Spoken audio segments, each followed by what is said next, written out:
Revenge. It consumes you. It makes you wander from your true self. It can also harm those that are unrelated if it goes on. Nah, fuck that. Everyone who's slightly related to the cartoon villain that wronged me is a D1 bitch and deserves this. Takong, the Rooftop Swordmaster. Light, the Gacha roller, Backstabbed in a Blackwater dungeon. I am No Name, and I am here to analyze their powers, techniques, and experience to figure out who wins.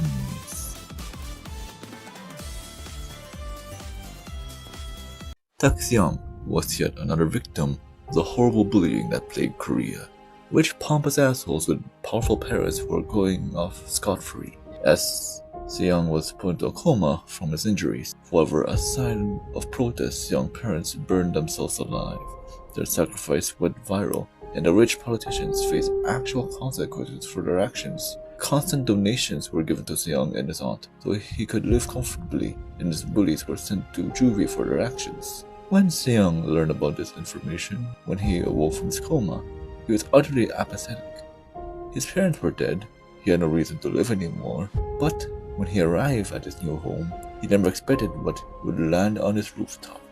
A sword from a world long past wielded by the greatest warriors now chose Jung as his newest wielder. So, Tak trained hard. He was crying before, but now with how heavy the sword was, he began the journey of self-improvement. Seong got mega swole. Despite only being 17, he was stronger than anyone on Earth, so when he learned that his former bullies weren't actually punished and instead went on a secret vacation, he swore to kill them all including all of the relatives. Now, not saying Seong is unjustified, but I mean, one of them did put a hit on him, like, immediately when he got back, but like, killing their family had nothing to do with it. Doing this, right? Surely it's the series tackles the moral implications of doing this action, right?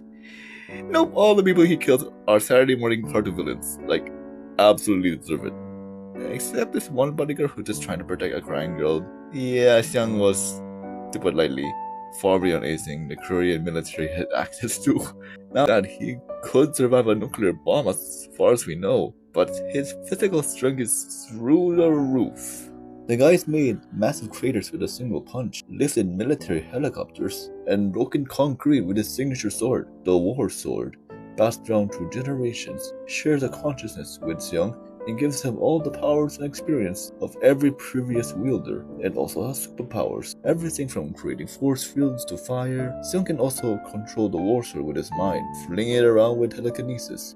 He is also immune to bullets, fire, poisons, even from tear gas. The ice is also fast enough to completely blitz military men, deflect sniper rifle shots, and the War Sword could move at Mach 5. Explosions are apparently just ineffective against him because, I don't know, sucks for all the guys Young put on a shit list. I'm sure you noticed I haven't mentioned any of their names. The only one I need to mention is Byak Sung, because Tak is apparently traumatized by him. He's also traumatized by fire because of his parents' deaths. Very inconvenient for someone who has pyrokinesis. Ultimately, none of the bullies have any real personality or character depth. Like I said, they're just Saturday morning cartoon villains that will try to do something against Tak. Go, I think we got him, boys, and then he's fine. Yeah, sure, bury him in the concrete will work, whatever to help you sleep at night. There's never really any stakes to anything Tak faces. He's too powerful. Not that he's without consequence. His constant rampage has inspired other bully victims to kill the bullies, and he regretted this. He was genuinely going to reflect and question his actions. And then that one moment in billions just wasted, just gone. That's what pisses me off about this series. It takes genuinely good concepts and amazing moments of storytelling and does nothing with it. Do you hear that start? When I first read this manhwa, I was genuinely hooked, and then it goes nowhere. Tak is so boring, the bullies are boring, I can't even mention the Tak's guardian because he's so fucking pointless. But there's one final bully from Seong's rampage, the final victim of his God amongst men, Jung Da-hoon. He was the bully like the rest of his posse. As far as he was aware, his life is already over. Da-hoon pleaded, begged to spend his last moments with his father. He knew that a God amongst men would kill him. and he refused protection from the Prime Minister's container just to be with his father. Naturally, that container would be his coffin. Jung showed up, beat Do-han to an inch of his life, broke his arm, and when Jung was ready to finish the job, Da-hoon didn't back down. Tak was a man-child, yes he was technically, just his endeavors. The amount of destruction and death that was caused by him made him no better than the bullies who put him in a coma. So Da-hoon spat in his face of his killer, being strangled to death. He spat on this concept of power fancies. Da-hoon was dying, but he caught the last laugh. He may never have stood a chance against the god amongst men, but Da-hoon laughed in his face, because he struggled to find a man with more resolve, more determination, more courage than Jung Da-hoon.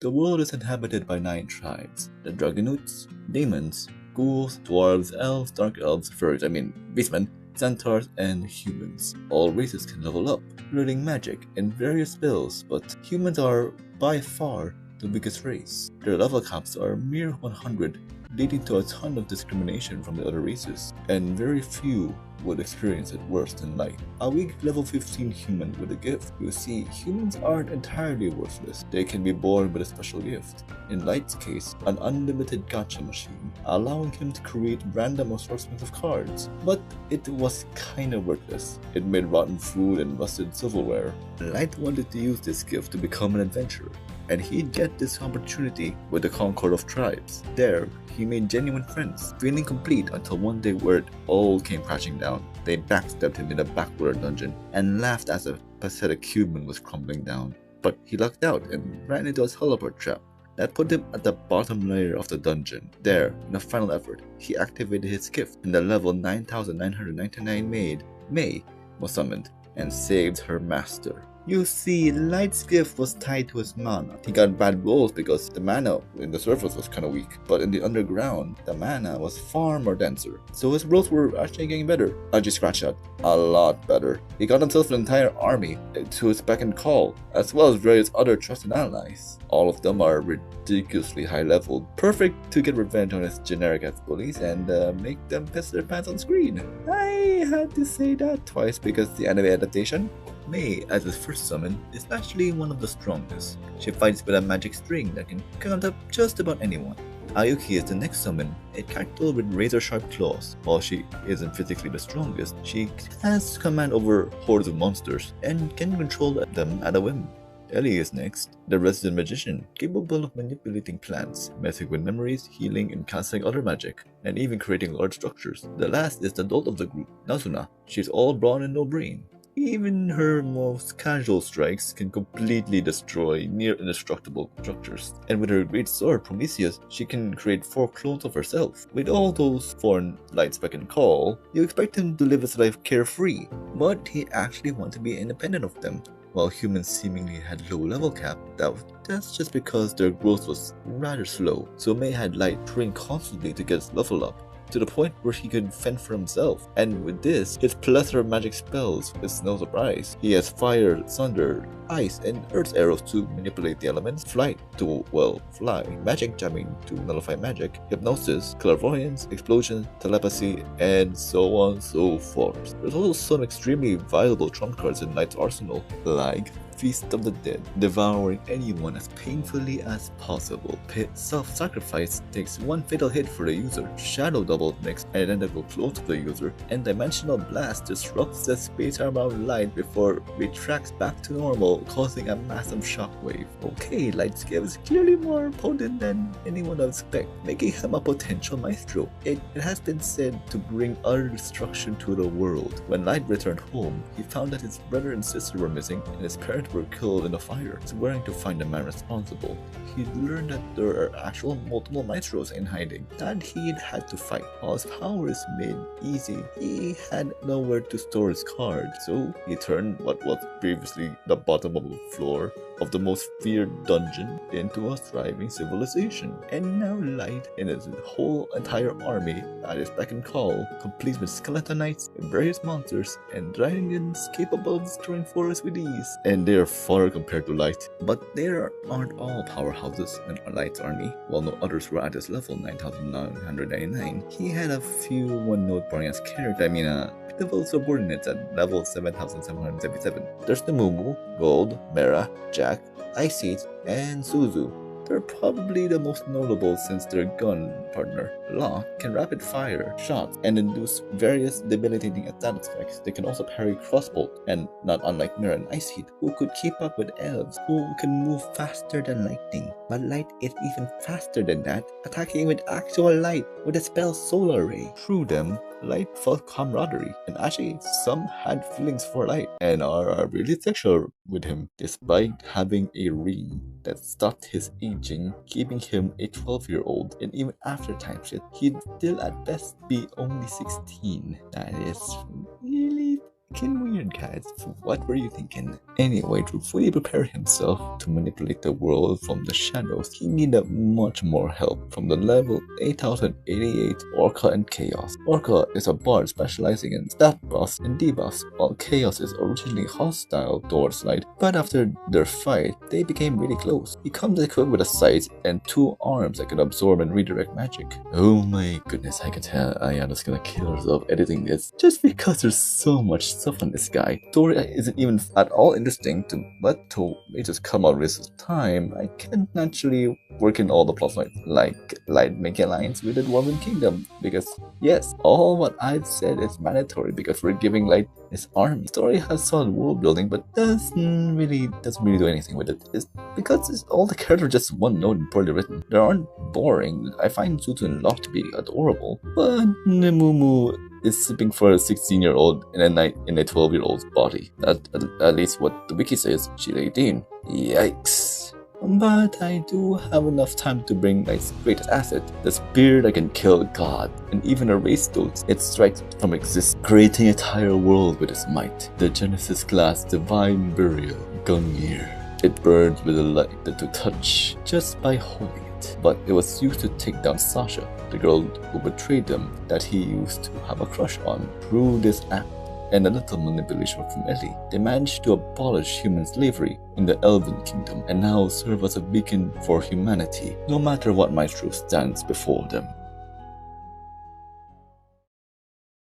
Step right up, get your parlays in, because it is time to figure out who would win.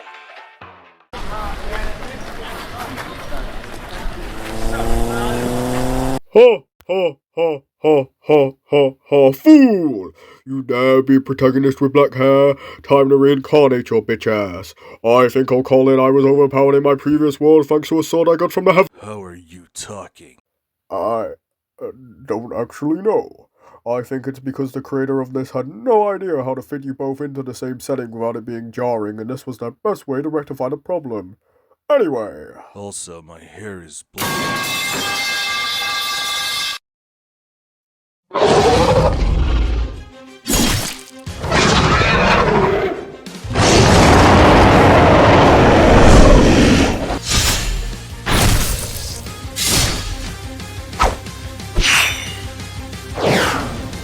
Well, this is interesting.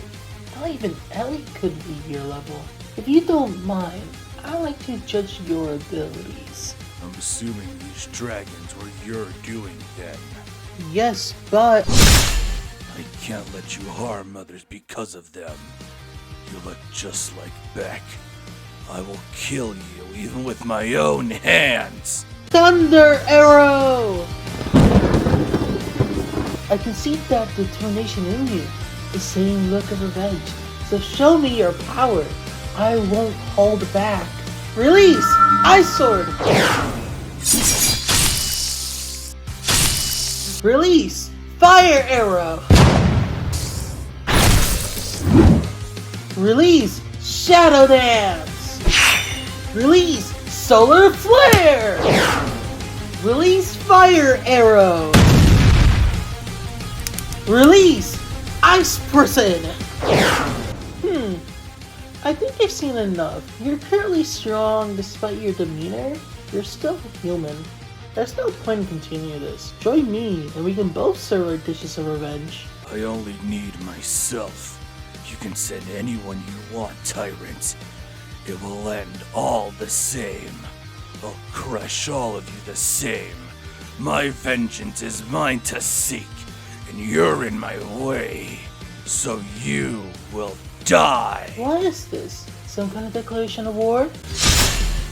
Yes. Fine then. Release Earth Arrow! Coward! Come back here and face me! Thank you, May. This guy thinks he has a chance. Let's lay the breadcrumbs and crush him underfoot.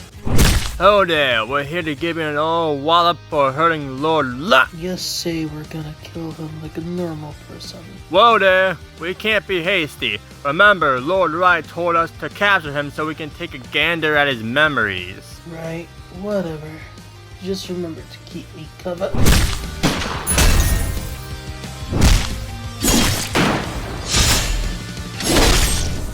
SSR Spirit, control high and flame, thunder and ice fairy.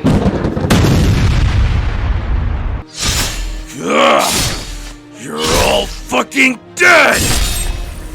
Did he get stronger?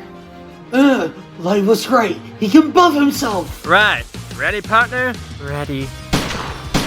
Activate Chaos Territory. With this activated, all buffs turn into debuffs. All vice versa. You're finished! Bastard.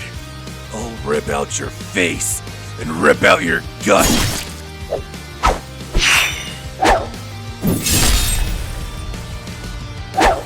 Partner! Oh wait, Lock, come back. Shit, I drank too much of my mana. Chaos Territory ended way too fast. Shit, I'm going to die if I don't do something. Oh, my fault. I couldn't rip them all out. Oh well. Now then, girly, you're next. Die!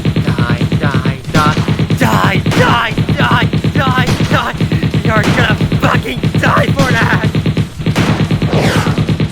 Don't you dare let us be in more second, partner! Release teleportation. I didn't intend to torture you or anything. Strong humans are dumb and doesn't. So it pains me that I have to make you suffer for what you did. But don't worry, your death will be slow and painful.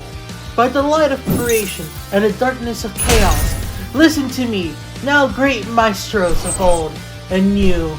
Grant me the power of combustion to blast this bastard to the edge of hell itself! Release! Explosion!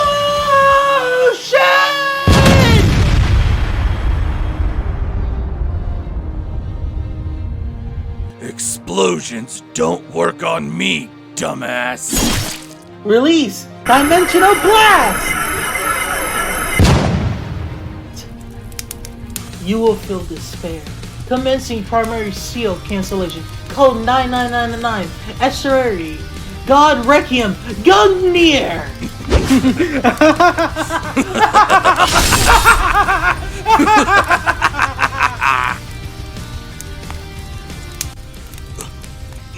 But how? Go on. Keep trying. I'm sure it will work. I can respect the determination, but killing one of my companions is a grave sin. For that, you will be tortured, but not killed. Ellie will heal you consistently, so you suffer for eternity. Be grateful. Released. SSR. That Man's Banquet. Silent. Sorry. I just hate the screaming of humans. See ya guys, not every episode needs to end in this. How wholesome that both live in the end, whatever. Category time. In terms of experience, Jung gaining the experience of wars across the years definitely gave him a lot more experience than Light, who isn't even an adult yet, but experiences far more how long he just lived. Light has dealt with brutes before, and Jung has never dealt with anyone with all sorts of people Light has under his command. Light has also actually struggled in fights, relying on his smarts to figure a way out of tough binds. Unlike Xiang, who just easily soloed his first, once he got his powers, he never actually struggled. Light and his friends at least struggled a little against stronger foes, and since we don't really know what kind of experience that gained from the sword, the safest bet would be calling this category a draw. And stop. Nothing else was this matchup was even debatable. So obvious, just look at the length of the analysis, and it should make sense. Tak is literally getting jumped here, but at least Speed had a little back and forth. Tak can block bullets. Some of our characters he should upskill from having performed similar feats from much closer rangers, and his subordinates found characters with lightning fast reflexes to be underwhelming, even if you consider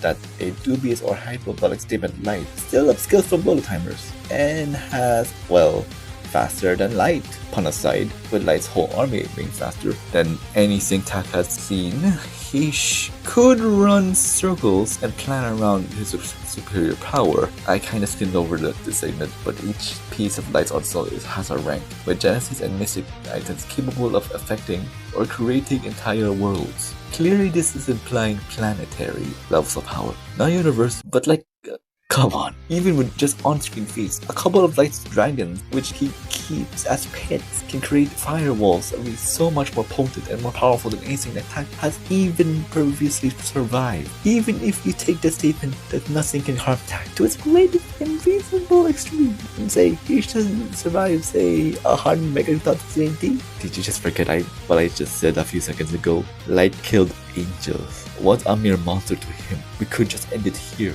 Light is obviously winning at this point. But you know what? These two series is all about bullying the weak, who then rise up and make them look pathetic as possible while killing them. And since Tak is far more of a bully than Light, everything, and I do mean everything, in Tak's arsenal, Light has like 20 versions of it. Pyrokinesis? Yes. Barriers? Yes. Strong sword? Thanks to Nazuna, he has like 4 of them. Even if you made them time speed and gave the power advantage to Tak by arguing Light being plan level the hacks only thing, Light still had an entire army, ways of limiting and debuffing Tak thanks to Orca and Suzu, and could just erase him from existence with Gungnir. Tak would still need to kill multiple people times stronger and more versatile than him before any of them kill him once. But say later screaming at your screen, that's outside help. Light shouldn't get the people he literally always summons besides 24/7 and literally summoned into this world. You're probably saying that Subaru Shunyan the return by death in the theater, but sure, I'll entertain you. Light is still stronger, still faster, and still more versatile than him.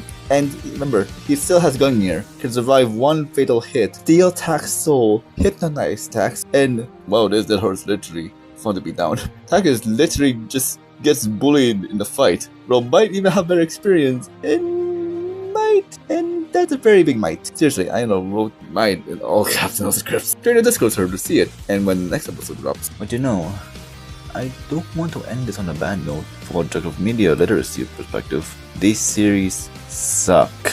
But they do have good elements that make them entertaining to read though. I'm generally caught up with level 9999 Gacha, and while Rooftop Swordmasters can get a bit repetitive, it has generally good ideas, and while at first I was pissed off that they wasted a lot of them, I'm happy they exist. Consider me a fan of this series. They're trash and there's like no denying about that, but they're my trash.